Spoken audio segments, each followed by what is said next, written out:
Egun hon eta eskerrik asko hona etortzeagatikan.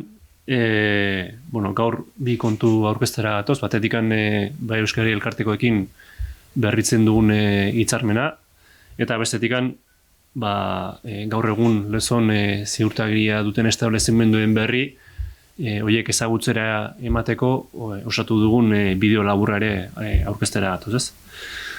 Lezoko udalen aldetikan, legegintzaldi hasieratikan argi genuen lehentasunezkoa zela, zerbitzu ostalaritza eta merkataritza esparrua euskalduntzen joatea. Batetikan, zerbitzu horiek euskalduntzen ditugun neurrian, euskararen normalizazioan urratsak ematen arituko garelako herri mailan. Bestetik, horiek euskalduntzea ezinbesteko galako azkenean herritarren hizkuntza eskubideak bermatzeko, eta hirugarrenik, horiek euskalduntza ere, zerbitzu horien kalitatea hobetzea bere badelako, ez?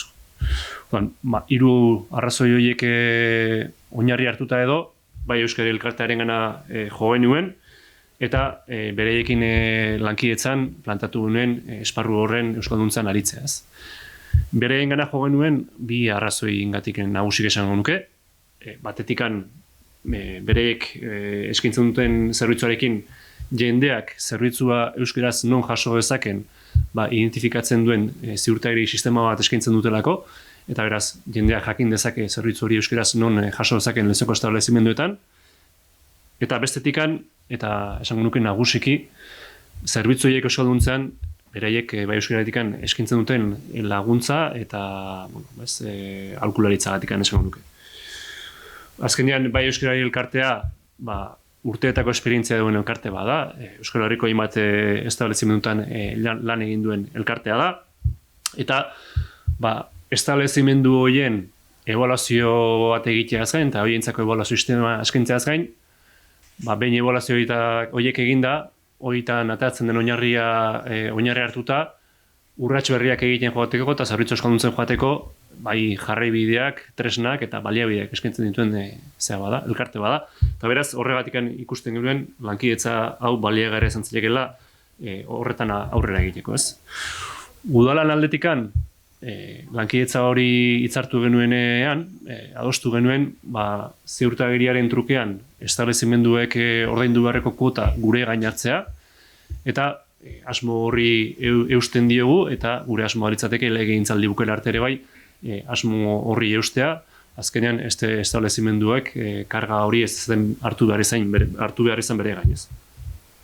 Eta horrekin batera, gure ustez garrantzitsua da, gaur egingo dugun bezala, gaur egingo dugun ekitaldi honekin bezala, nolabait establezimendu horiei aitortza bat egitea. Azkenean egiten duten ahalegina bada, badakigu azkenean langile gutxiko establezimenduak izaten dira, eta ahalegintxo bat eskatzen dira euren zerbitzu euskalduntzen joatea, eta ahalegin horren aitorpen bat egin nahi dugu, gaurkoa bezalako ekintzekin, eta aldi berean nahiko nukena da, ikustaraztea, ez? Herritarrei, zeintzu diren ahalegin hori eta bideo hori egiten ari diren establezimenduak, eta bideo honekin, gaur aurkeztuko duen bideo honekin ere, hori lortu nahi dugu, ez?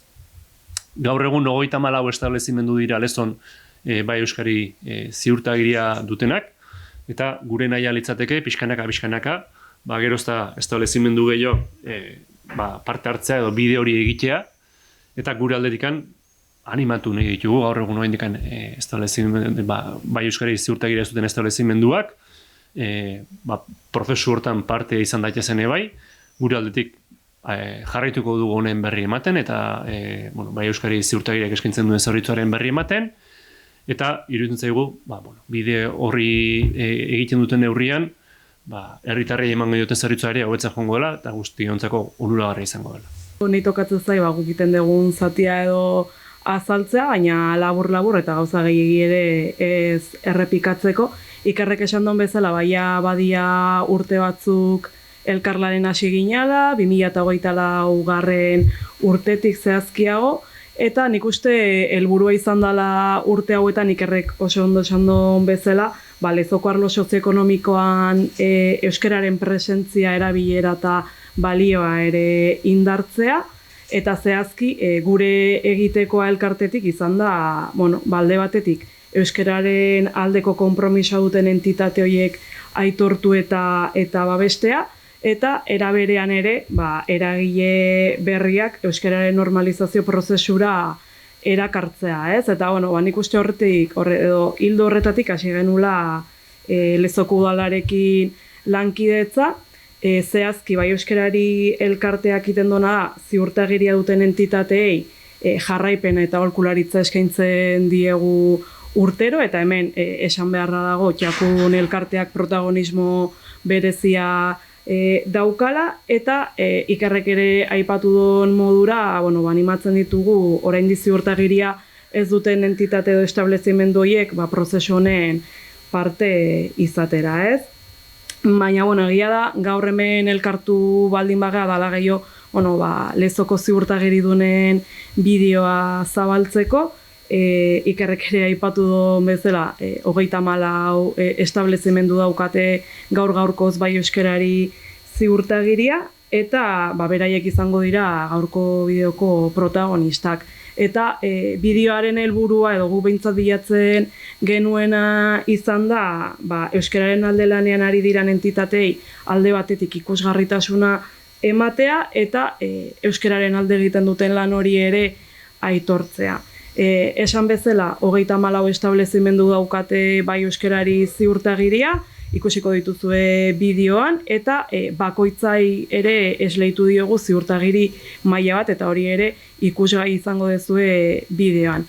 3 maila dauzkagu, lehenengoa bidean maila izango genuke, eta egia da Lezoko establezimendu gehienak maila hori daukatela gaur-gaurkoz, nahiz eta gero aurrera egiteko pausoak ere eta jarraipenak eskaintzen dizkiegu. Bigarrena izango litzateke zerbitzua euskeraz maila, eta hirugarrena zerbitzua eta lana euskeraz maila.